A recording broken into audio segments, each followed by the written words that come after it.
From New York City, that immortal character created by Sir Arthur Conan Doyle, the world's most famous detective, Sherlock Holmes, starring John Stanley.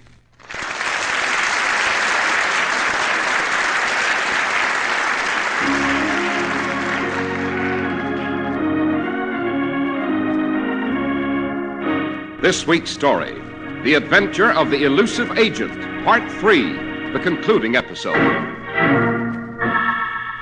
Well, Mr. Holmes, before long, Gustav will kill Dr. Watson if you do not talk.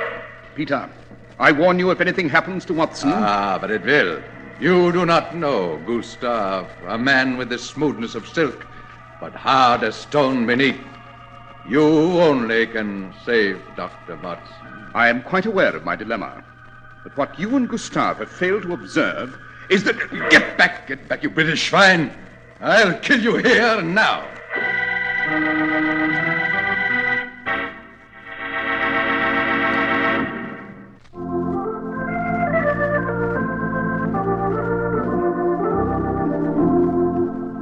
Dr. Watson, last week, in relating the adventure of the elusive agent, you arrived in Berlin and finally reached the house of Emil Marco, the phantom German secret agent you'd been pursuing over half a continent.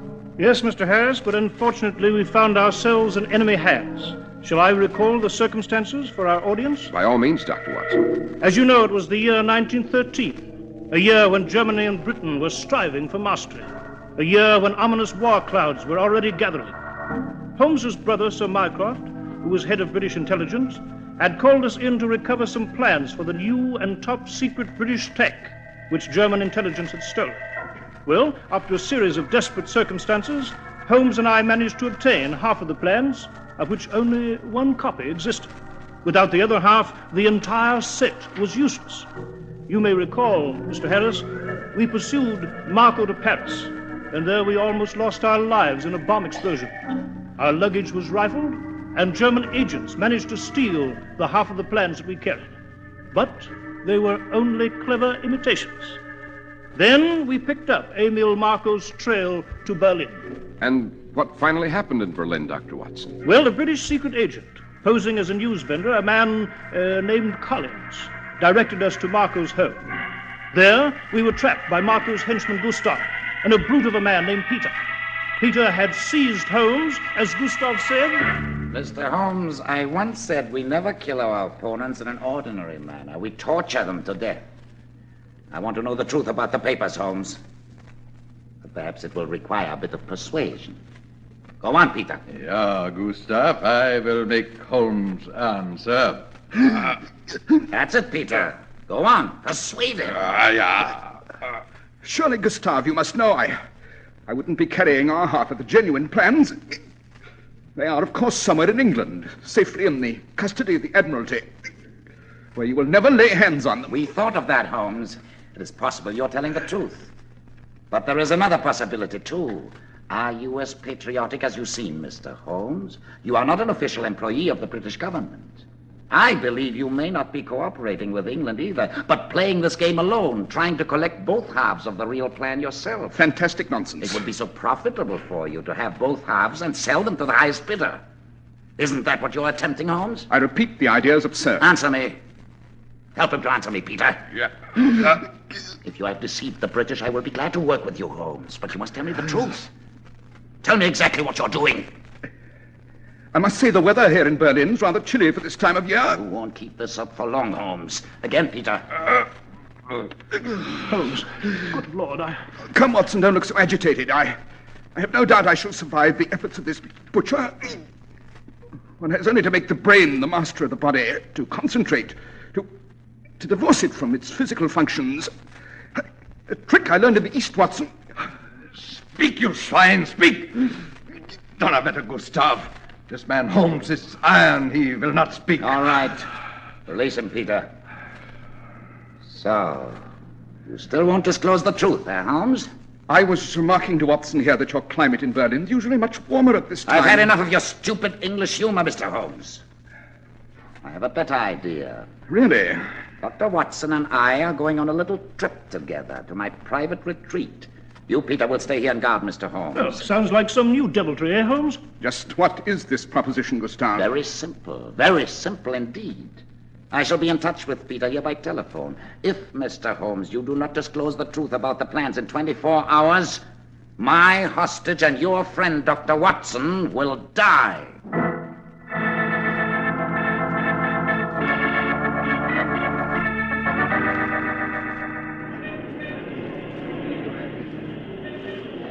Newspaper, Fräulein? Afternoon newspaper? No, go away. I do not want any newspaper. But you will find it interesting to read for your lunch hour. The Kaiser has told the British... Go away. Stop following me. And if you persist, I shall call the police. Step into this alley here, quick. What do you want from... Collins, R52 British Intelligence. The fleet rides high at Scapa Flow. Quick, identify and give me the counterpass. Greta Brunner, telephone employee, Berlin Central Exchange G19. Counterpass, the Dahlias, Grow High in Devonshire. Good. Move back further into the alley. Yes. Here, where you can't be seen. Yes. Now listen. A friend of ours has been spirited from a house at 27 Ludwigstrasse. Another friend is being held there, also under custody. Telephone has been installed at the house. Yes, go on. It's possible that a call will come to the house from the German agent who has left it. Can you tap that call and find out where it came from? Yes. Yes, I think so. Another girl works the switchboard on that line, See but that she becomes ill and has to go home. You know how? Yes. If a call comes through, get in touch with me at once. I'll be waiting at this number.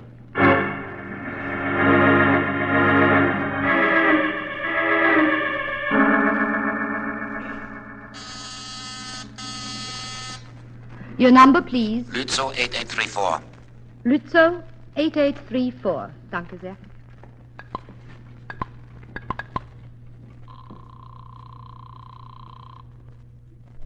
Yeah, who is this? Peter, this is Gustav.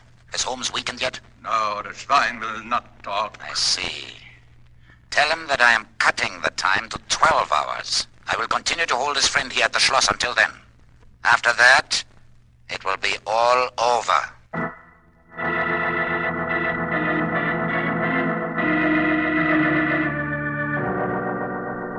Well, Mr. Holmes, before long, Gustav will kill Dr. Watson if you do not talk. I'm quite aware of my dilemma.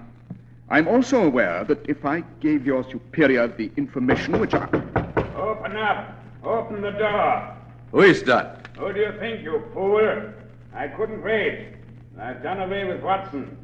Now we'll give the same treatment to Holmes. Open the door. Yeah, Gustav. One moment. I was just trying again to get Holmes to talk and... Thank you, Collins. I must compliment you on your faculty for appearing in the right place at the right moment. Thank you, sir. I think I've located Dr. Watson with the cooperation of one of our agents at the Berlin Telephone Exchange. Capital, man, capital. Where is he? He's being held in a deserted castle at Spandau, sir. It belongs to the man Gustav's ancestral family. Excellent. Collins. Yes, sir. You're not above taking a dangerous risk? Danger is my vocation, sir. Good fellow. First, you'll dress in dead Peter's clothes here, his cap, overcoat, everything. They'll fit you a trifle loosely, perhaps, but well enough. In short, you will impersonate Gustav's dead henchman. Understand, Collins? Yes, Mr. Holmes. Then I take it we're going to Spandau? With all possible haste. Time is already running short, and the life of my good friend, Dr. Watson, hangs in the balance.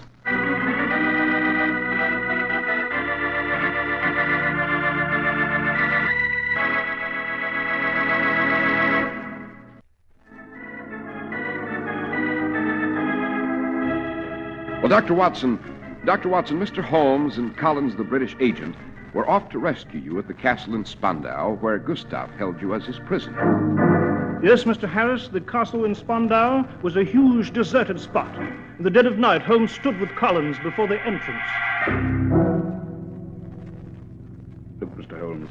Vultures flying over the castle. Instinct, Collins. They expect a human death. Could Gustav have killed Watson?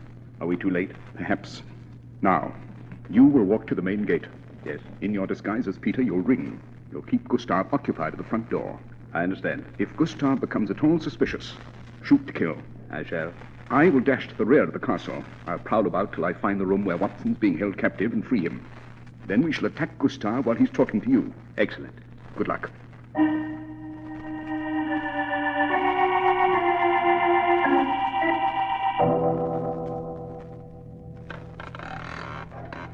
Who's there? Have you come back, Gustav? Answer me. Watson, it's Holmes. Holmes, by Jove. How did you get in here? There'll be time later to explain. Come along. Collins of Intelligence is downstairs in this castle chatting with Gustav. Yes, I see. All right, now take this revolver. We shall steal downstairs. Surprise Gustav. This way. To the stairs. As cautiously as you can. Right.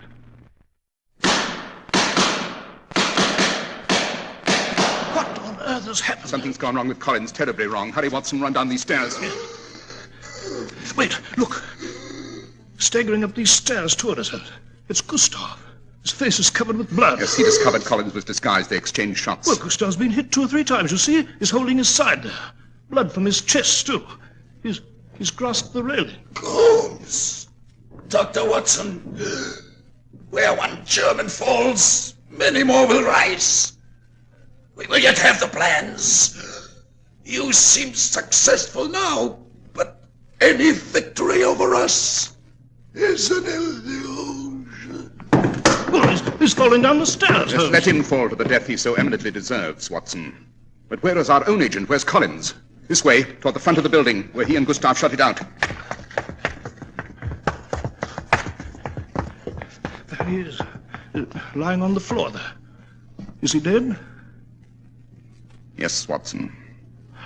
Poor devil. Shot through the head. Thank heaven the first bullet from Gustav's revolver ended it for him. He didn't suffer. I shall inform my brother Mycroft at Whitehall that Agent Collins died valiantly in the performance of his assigned duty. Where to now, Holmes? We've still not found Germany's half of the plans for the new tank. We've still not found the master spy, Emil Markov. The answer to those crucial questions, Watson, lies in London. Yes, but we left London days and days ago. We fought our way here to Berlin to find Marco and retrieve the papers. Nevertheless, the answer is in London. We must get out of Germany. How? We're surrounded. We shall board the very next train from Berlin to the French border and meet whatever awaits us.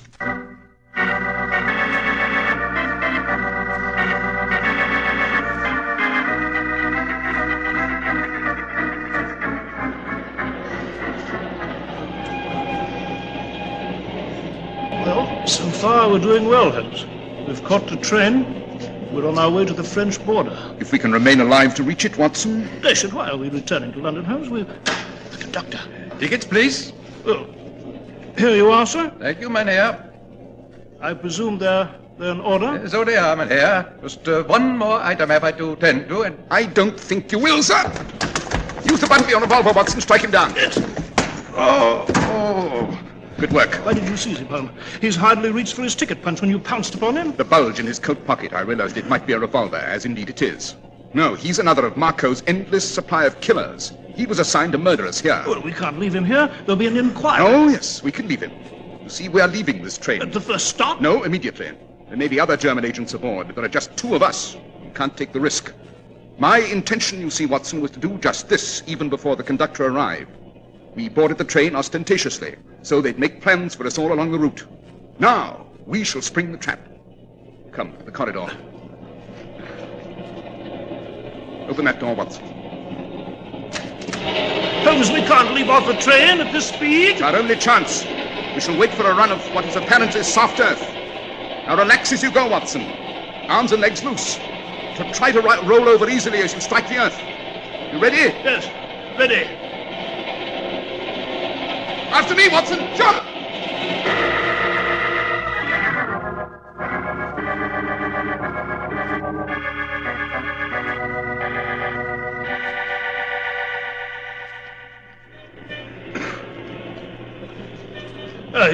It's wonderful to be back on the streets of London, eh, Holmes? Yes, quite. But why have we run here to Soho? We haven't even reported to Whitehall. Because, Watson, we must visit the shop where this gigantic and gruesome trip began. The shop of Grimsby, the tobacconist. Grimsby shop? But why? Because we've journeyed to foreign cities, eluded death, and fought the greatest spiring of our day, all because of a few sentences spoken by the shy, friendly tobacconist here in this shop. Shall we speak to him just once more?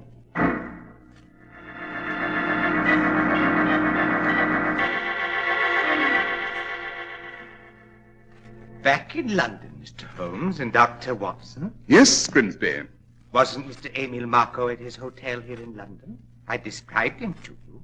Tall, thin, and a nervous habit of twitching his mouth. Yes, you did describe him, Grimsby, but he was not at the hotel in London, nor was he in Paris, nor was he in any of the dark and bloody corners of the continent where we sought him. You know why, sir? I can't imagine. Because there isn't an Emile Marco. There never was an Emile Marco. This master of the German spy net that Watson and I and all of British intelligence have been pursuing is an illusion. Created by you, Grimsby. Holmes, I can't believe it. When Watson and I first visited your shop, Grimsby, I asked about your client, because I detected the odor of a rare tobacco in the room where we found a dead agent. I wanted the man who smoked that tobacco. He was the chief. He had the missing half of Britain's plans. You are that man, Grimsby. You didn't expect us, did you? You're smoking that brand of tobacco at this very moment. So I am. Yes, I'd hoped in creating Marco to attract you to Germany. I could learn the truth from you there. Then I could dispense with you. Very advisable. You could operate with ease in Germany rather than here in Britain. I simply informed my associate to pass the lie along, drawing you to Berlin with the phantom Marco as a magnet. I cannot wait to bargain with you for your half of the plans. I shall just destroy my half, reducing both my opponents to an equal status again, your half being worthless without mine. I shall burn my half. It's here in my pocket. Britain will never have the weapon it seeks. Here, set a match to these papers I hold in my hand. Go on, Dr. Watson, or I shall blow your head off with this revolver. I can't do it, Holmes. Do as he says, Watson. He'll kill you. Very well.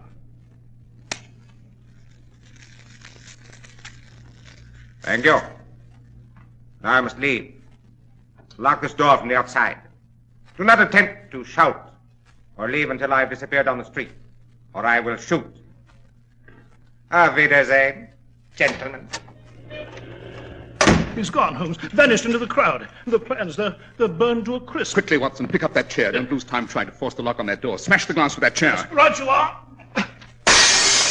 Now, a cab, Watson. Grimsby will try to leave London instantly. A cab to Waterloo Station.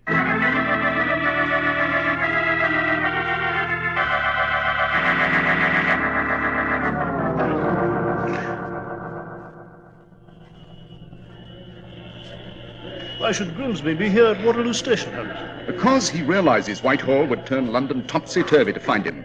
He must return to Germany. All aeroplanes in this area are in British hands. He must travel by boat train to the Channel, and this is where he'd board the next train. The revolver handy? Yes. There he is, by that gate. All right, I'll stop him. Stand where you are, Grimsby. Holmes. Dr. Watson. I'm afraid we have the upper hand now, sir.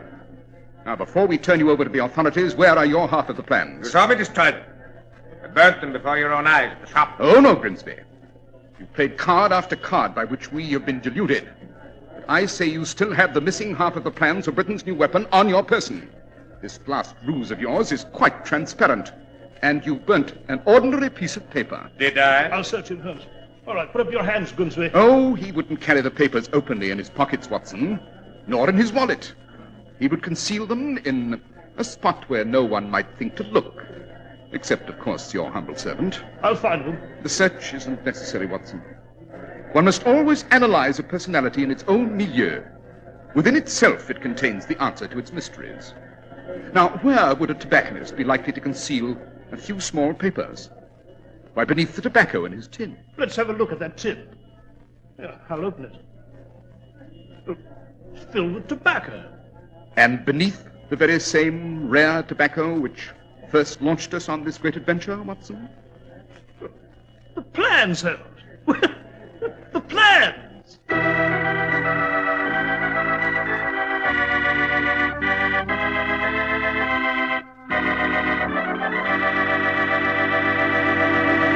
Well, Dr. Watson, the adventure of the elusive agent was really one of the most exciting adventures you and Mr. Holmes have ever had, and a crucial point in the history of World War I, may I add. Yes, indeed, Mr. Harris. As you know, the British did succeed in keeping their plans for the tank a secret. It proved to be a very decisive weapon. Well, where was Mr. Holmes' half of the plans, Doctor? In a vault at Whitehall, Mr. Harris, under special guard of the Royal Navy. Well, Dr. Watson, these past 3 weeks have been very exciting and memorable ones. Yes, but do you think, Mr. Harris, our audience is in favor of these longer stories? You see, some of our more colorful stories are too long to compress into one short program. Well, then, Dr. Watson, a letter or a postcard from our listeners will give us the answer.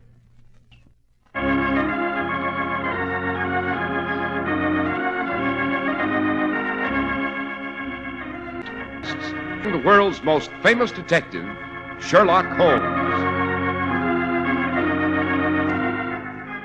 Our stories are based upon the character Sherlock Holmes, created by Sir Arthur Conan Doyle, and the program is produced and directed by Basil Rathbone.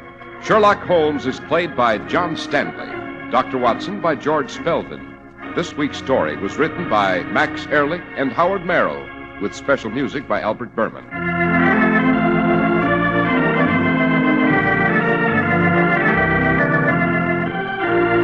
Be sure to listen next week to Sherlock Holmes in The Mad Miners of Cardiff. This is Cy Harris speaking. This is the Mutual Broadcasting System.